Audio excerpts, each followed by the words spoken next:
Imagine one day you see yourself on the other side of the street. This person is dressed like you, moves like you, and is staring right at you with an expression you can't quite decipher. This isn't just a passing resemblance. A chill runs down your spine because your instincts are screaming, "This is wrong." It's the same feeling the great poet Goethe was said to have experienced when he met his double on horseback, a vision that came true in every detail 8 years later. This is an ancient, irrational fear with no logical explanation, yet one that has been familiar to humanity for millennia. This phenomenon has a name: doppelgänger, the double goer from German folklore. The term itself was introduced to literature by the German Romantic writer Jean-Paul in his 1796 novel Sieben Käse, forever cementing this image in our culture. It is not merely a physical copy, but a sinister shadow, a ghostly double whose appearance is traditionally considered an omen of misfortune or even death. But what if it's not just here to warn you? What if its goal is to take your place, to steal your life by convincing everyone around that it is the real you? This story is our journey through centuries and cultures to answer the question, why is the idea that someone who looks exactly like us could destroy our identity so deeply ingrained in global folklore? And why does it still evoke a primal terror in us? After all, it's essentially the mystical prototype of a modern fear, identity theft, where someone gains access to your accounts and begins to live your digital life. Only in the myths, it's not your credit score at stake, but your very soul. Our journey begins in the forests and mists of Germany, the birthplace of the term itself. Here, the double is not just a look-alike, but a separate entity, often invisible to its original. The dark novellas of E.T.A. Hoffmann are filled with characters who encounter their reflections, animated portraits, and sinister copies, the perfect embodiment of the German romantic horror of duality. According to local beliefs, seeing your doppelganger is a sure sign of imminent death. It is not an enemy that can be defeated, but a sentence from fate from which there is no escape. Meanwhile, in Slavic folklore, the fear took on an even more insidious form. Here, evil spirits didn't just appear as doubles.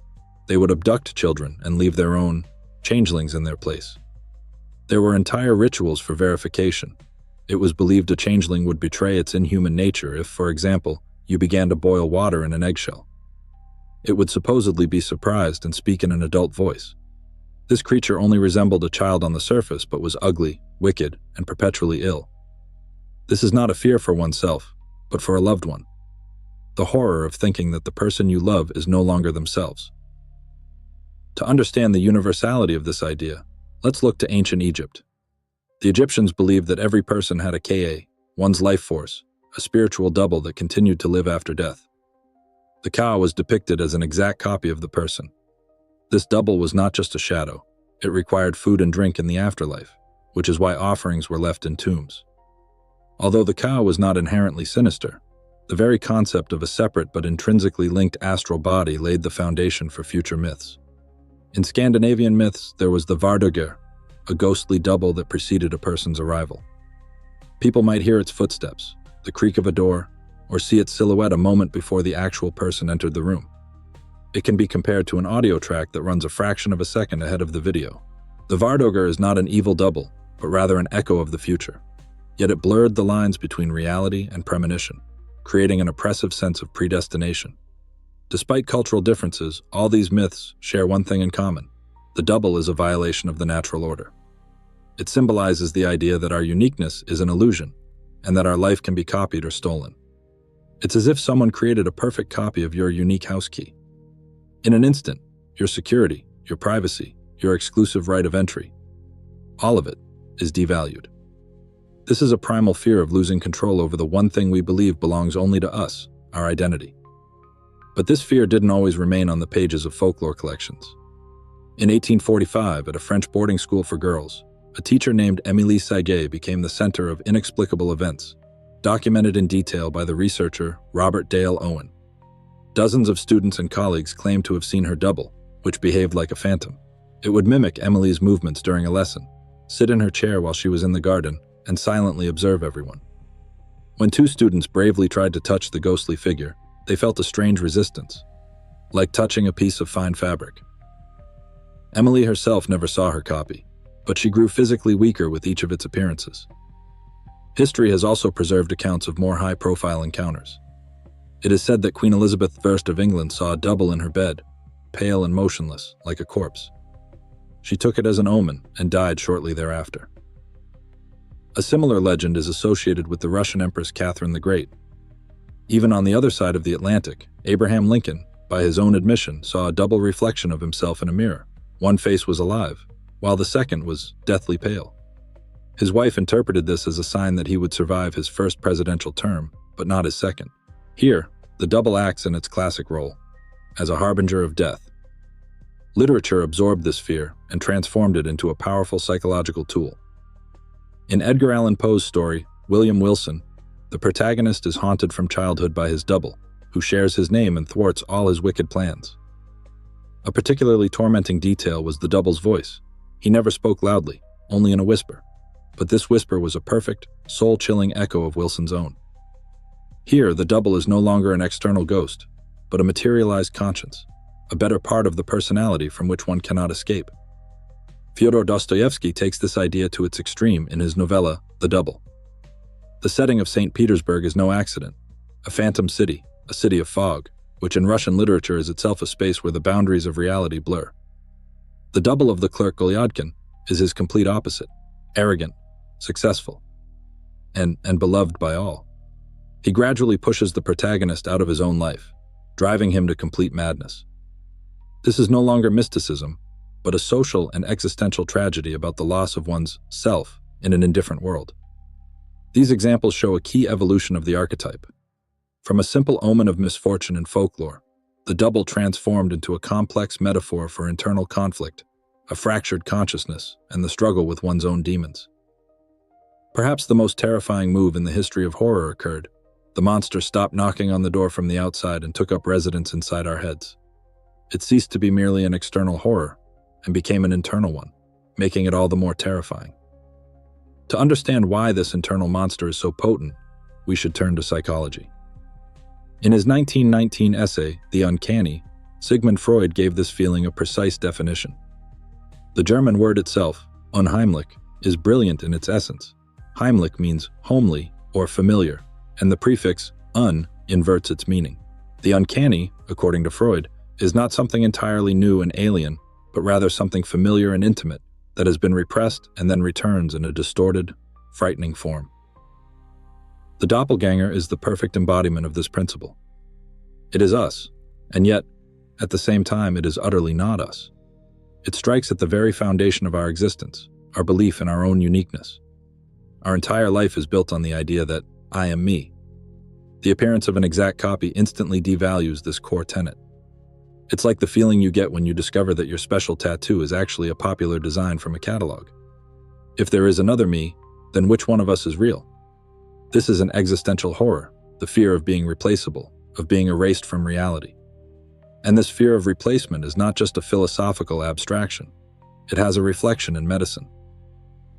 Capgras syndrome is a rare psychiatric disorder in which a person is absolutely convinced that their loved ones, their spouse, parents, children, have been replaced by exact doubles, by imposters.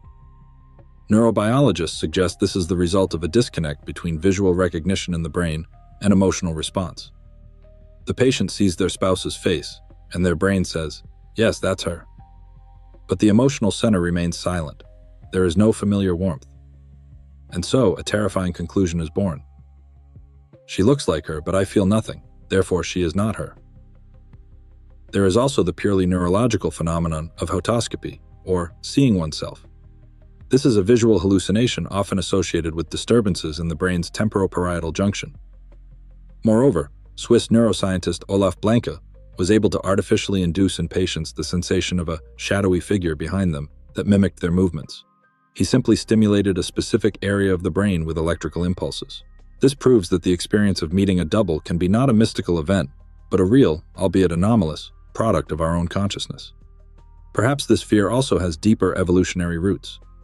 For our ancestors, the ability to instantly distinguish friend from foe was a matter of survival. The doppelganger completely breaks this recognition system. It acts like a perfect virus that deceives our internal security system. Visually, it passes the check as friend, but intuition, the subconscious, sounds the alarm, signaling a fake. This conflict between what we see and what we feel generates a deep, primal anxiety. In the 20th century, this ancient horror found its ideal stage, the cinema. The classic 1956 film Invasion of the Body Snatchers used doubles as a powerful metaphor for conformity and the Red Scare of the Cold War era. Directors like David Lynch in Lost Highway pushed the idea to its absurd limits, depicting a world where identity is so unstable that a person can literally become someone else without even noticing. And Jordan Peele's recent horror film, Us, gave doubles a new social dimension. They became a repressed shadow segment of society that has come to take revenge for their miserable existence. But today, you don't need a dark alley or a movie theater to meet your double. We create them ourselves every day. Our social media profiles are idealized versions of ourselves, always happy, successful, living vibrant lives. Sociologists call this the curated self, a carefully selected and edited image that often has little in common with reality.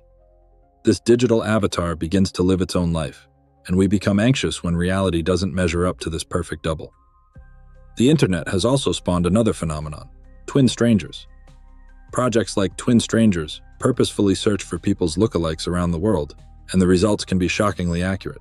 At first, it seems fun, but behind it lies a chilling realization: your appearance, your facial features, are not unique.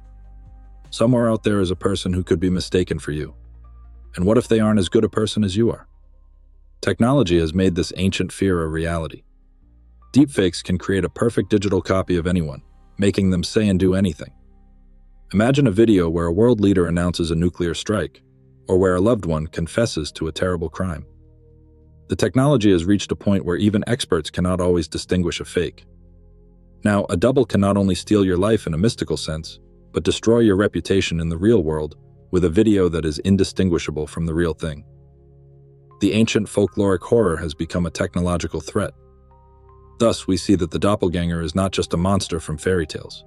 It is a universal symbol, an empty vessel that each era fills with its greatest fears. In essence, it is a perfect cultural barometer, always pointing precisely to what society fears most at any given moment. For the ancients, it was the fear of the supernatural and inevitable fate. For the Romantic era, it was the fear of one's own madness and the shadow side of the personality, hidden behind the facade of reason. For us today, it is the fear of losing uniqueness in a crowded digital world, and our utter helplessness in the face of technologies that can copy and devalue us. So why is this image so powerful? Because it threatens not our lives, but our self. It calls into question the very idea of identity, our most fundamental asset.